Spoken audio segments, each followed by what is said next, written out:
Mam. Dalam ilmu badi ya, kan kita fokus ke tahsin kalam, kita zinah ya, kita kasih hiasan-hiasan ya. Ada yang dari segi lafadz, ada yang dari segi makna. Ya, sebelumnya kita sudah belajar dari segi lafadz, itu ada saja, ada jinas, ada iktibas, ada tadmin, ada muazanah, ada tarsi, ya kan. Nah, sekarang kita masuk ke lagi segi makna. Kalau dari segi lafadz kan kita ngelihat tuh, ada jarosnya, ada nagomnya, atau ada huruf akhir yang sama, atau ada lafadz yang sama dengan makna yang beda gitu ya. Itu semuanya terlihat kalau dari segi lafadz. Nah, kalau dari segi makna kita harus tahu maknanya dulu. Ya, kita baru ketemu indahnya gitu kalau kita paham maknanya dan kita berimajinasi dengan makna itu. Kita kembangkan makna itu. Mam? Oke. Saunshir ala syasha.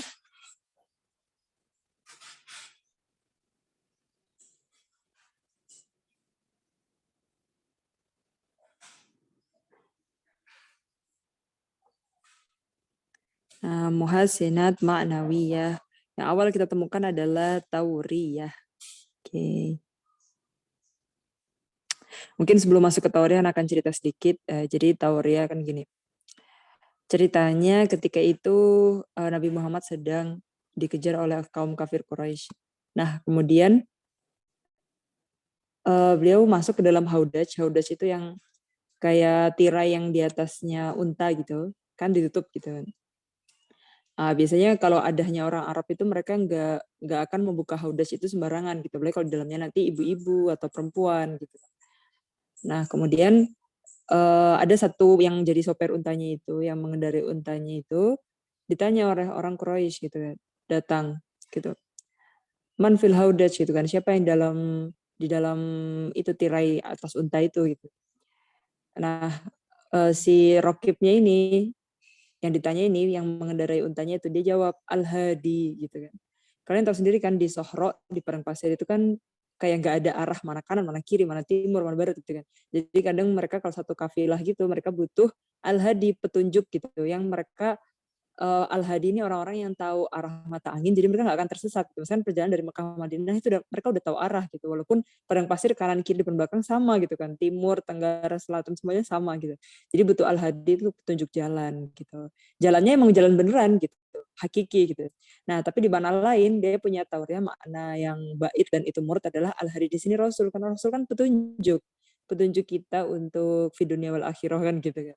Nah jadi si penunggang si sopir yang mengendarai unta ini yang ditanya orang Quraisy man fil haudas, jawabannya Al-Hadi. Nah itu nggak bohong kan, nggak bohong, emang beneran Al-Hadi di sini ya. Walaupun emang kalau di padang pasir dibilang Al-Hadi itu sebenarnya lebih ke petunjuk jalan, arah mata anginnya kemana kalau ke kota tujuan gitu kan. Tapi Al-Hadi di sini kan juga benar, makna bait dari Al-Hadi adalah Rasulullah, karena beliau Al-Hadi yang menunjukkan kita jalan Siratal Mustaqim gitu ya. Oke, jadi di situ udah pakai tauriyah ya ketika itu. Ceritanya kayak gitu tauriyah. Sampai sini ada gambaran ya tauriyah seperti apa. Oke, jadi memang tauriyah ya itu adalah lafadz yang dia itu punya satu lafadz nih kayak Al-Hadi tadi. Dia punya makna qorib. Makna qorib ketika di Sohro, tauriyah itu lebih hadi itu lebih ke petunjuk jalan. Jalan buat petunjuk arahnya gitu kan. Nah, kalau makna bait dan itu yang diinginkan oleh mutakalim atau makna bait murad itu adalah Al-Hadi di sini Rasulullah. Ya. Oke. Oke, dalam ayat Al-Qur'an tauriyah disebut dalam surat Al-A'raf ayat 26. Ya bani Adam qad anzalna 'alaikum libasa yuwari sau'atikum. Ya, waro yuwari itu kan memang menutupi kan. Emang sengaja bukan makna korib yang dipakai tapi makna bait yang tertutupi. Kan yang bait kan kayak yang enggak terlintas dalam otak ketika kita mendengar lafaz itu gitu.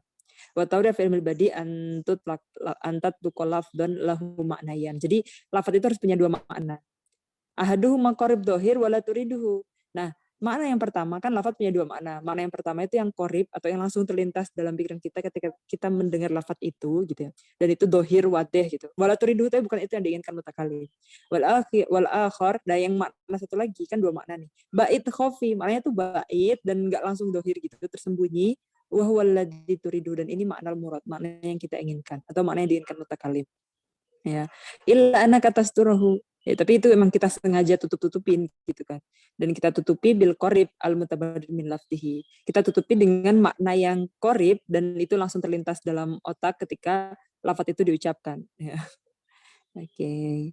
Waktu sama tauriyah ihaman. Tauriyah juga disebut dengan iham. Ya, contohnya gini. Kana Abu Bakar radhiyallahu anhu katsirul asfar ma'rufan. Falamma hajara ma'a Rasulillah sallallahu alaihi wasallam ja'ala man ya'rifuhu yas'aluhu man hadza ma'ak fayajibu hadi. Oh ini ya. Oke, ini ceritanya Ana juga baru baca ini. Jadi sebenarnya Ana dengar cerita yang tadi Al-Hadi itu tadi dari guru Ana ya. Terus ini ada ceritanya juga Abu Bakar ketika itu dengan Rasul. Nah, kemudian ada orang yang bertanya, man hadza ma'ak fajibu hadi yahdini at-tariq gitu kan. Fa yahsibunahu dalilan yurafiquhu kai la yadil at-tariq. Nah, di sini sebut hadi yahdini tariq di sini kan kayak petunjuk jalan gitu. Fa huwa yuridul ma'nal ba'id, padahal yang diinginkan adalah innaka la tahdi ila siratal mustaqim. Ini adalah tahdi ila siratal mustaqim surat Asy-Syura ayat 52. Fa fi kulli min kalimati had wa tariq tauriyah wa ilgos. Nah, jadi dalam kata had dan torik di sini ada makna bait, ada makna koribnya, dan yang diinginkan adalah makna bait al-murad walaysa makna al-korib. Fahimtum? Sekarang ada lagi nih contohnya. Jadi kita harus tahu konteksnya juga ya, kapan kata itu dilafatkan sehingga kita tahu makna-makna korib dan makna baitnya. Rasulullah SAW wa Abu Bakar rajulan minal aduwi fasa'alahuma mimman antuma. Nah kan gini. Jadi ada musuh, nah kemudian Abu Bakar dan Rasul itu bertemu dengan musuh itu. Minal aduwi ya, rajul minal aduwi.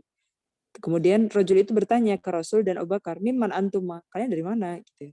Faqala Rasulullah SAW, in ahbartana amma nas'alak ahbarnaka.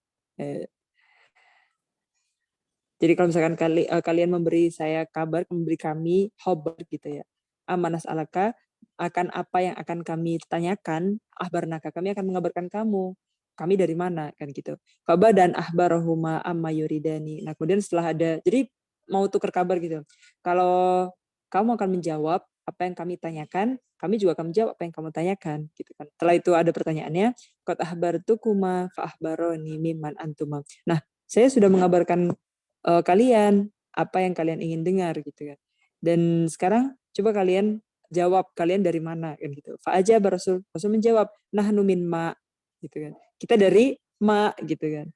Ya fantalaqa musri'aini. Nah, kemudian Rasul dan Abu Bakar jalan lagi cepat. Fadhanna rajul annahuma min qabilati. Nah, ada suatu qabilah namanya ma. Nah, makanya ketika dijawab nahnu min ma itu seakan menjawab bahwa kita tuh dari qabilah yang tud'ama, yang disebut tud'ama, yang disebut dengan atau yang dipanggilnya tuh qabilah ma gitu. Wa inam arada mil ma'in nutfah. Tapi ma di sini ma'un nutfah ya kan, kita ini kan dari air ya kan, dari air nutfah kita manusia itu ya kan. Nahnu min ma ya itu jawabannya gitu kan. Jadi ma di sini punya makna qorib yaitu qabilah tud'ama, dan itu ghairu murad dan itu bukan yang diinginkan, tapi ma di sini jadi kayak itu kita menutupi makna yang kita inginkan karena nggak ingin orang yang mendengar itu langsung mengerti apa yang mau kita inginkan. Karena taurih itu kan menutupi tadi itu. Oke, jadi di sini kan nggak bohong. Memang yang diinginkan bukan mak yang makna korib, tapi mak di sini yang makna bait, yaitu ma'un nutfah. Kalau kita manusia kan, kita dari mak nutfah. Jadi min man antuma kan gitu. Ini ngobrolnya sama musuh ya emang ceritanya. Jadi emang ada yang mau ditutupi kan.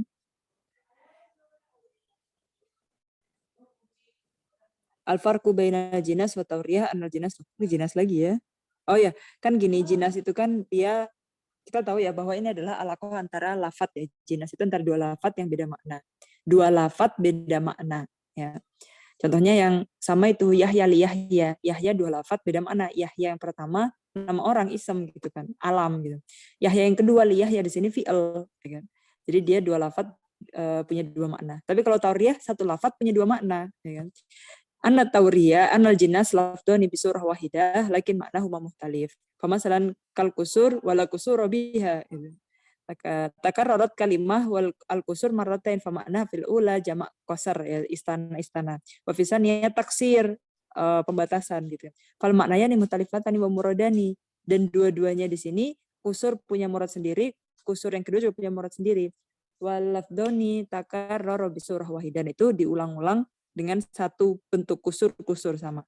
Pakana jinas, dan di sini jinas tam.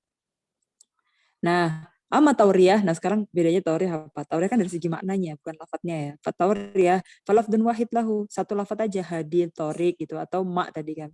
Lahu maknanya niyuradu abaduhuma. Tapi dari dua makna itu, yang dimaksud adalah makna yang paling jauh gitu. Pemislu kalimati rokik, fil bait asani, filaf bin wahid, makna hul korib, mamluk, wa huwa ghairu murad, wa maknahu al-ba'id, latif, nafis, wa murad. Jadi rokik itu punya dua makna ya. Rokik itu makna yang pertama adalah budak ya. Rokik itu artinya budak. Rokik yang kedua artinya yang lembut ya, yang latif, dan itu yang diinginkan. Ini yang rokik diambil dari ini ya. Wa minal ajaibi laftiha